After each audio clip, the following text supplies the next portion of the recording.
టాలీవుడ్ లో casting couch వివాదం మరోసారి తెరపైకి వచ్చింది. ఒకరిపై ఒకరు పోలీస్ స్టేషన్స్ లో ఫిర్యాదులు చేసుకోవడంతో ఈ వ్యవహారం రచ్చకెక్కింది.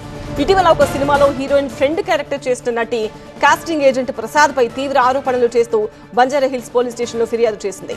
షూటింగ్ పూర్తయినప్పటికీ తనకు రావాల్సిన రెమ్యునరేషన్ ఇవ్వకుండా ప్రసాద్ ఇబ్బంది పెడుతున్నాడని, డబ్బులు అడిగితే బెదిరింపులకు దిగుతూ లైంగికంగా వేధిస్తున్నాడని ఆమె ఆరోపించింది.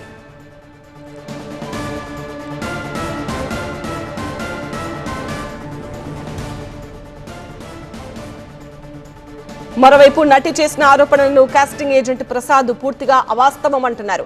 తాను ఆమెతో అసభ్యంగా ప్రవర్తించలేదని, కేవలం 30,000 రూపాయల డబ్బు కోసమే ఆమె తనపై అవాస్తవాలు ప్రచారం చేస్తోందని చెప్పాడు.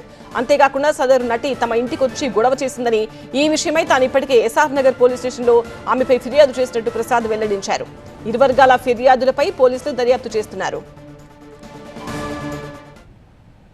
నన్ను ఏదో బ్లేమ్ చేసి నన్ను ఏదో ఇది చేద్దాం అన్నట్టుగా అంతమంది ఆర్టిస్టులు ఉన్నారండి. అంతమందికి పేమెంట్ అయినప్పుడు ఎందుకు అవుతుంది?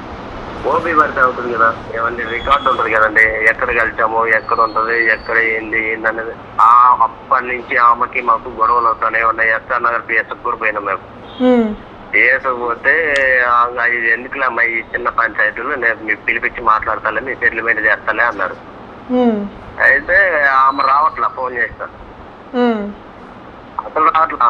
ఆమె రాకపోతే సర్లే మేము కామ్గా ఉన్నాం, ఆమె కామ్గానే ఉంది. ఇప్పుడు సడన్లీ నిన్న ఇలా చేసింది. నిన్న మేము మళ్ళీ పిఎస్ పోయినాం. సార్ మా మీద ఇలా చేశారు సార్, మీరు అప్పుడు ఎఫ్ఐఆర్ ఫైల్ చేస్తుంటే అయిపోయేది. అప్పుడు ఇప్పుడు ఆ మాట అన్నది కదండి, ఎక్కడికి వెళ్తాము ఏంటి అసలు ఇంతవరకు ఆమెకి నాకు అసలు టచ్ లేదండి. ఇంకోటి ఏంటంటే రికార్డు ఉంటుంది కదా, ఏ రోజు ఏ టైము ఎక్కడ మనం ఉన్నామో ఏందనేది మొత్తం తీస్తారు కదా. అది నేను రెడీ, నేను చేద్దాం మేడం.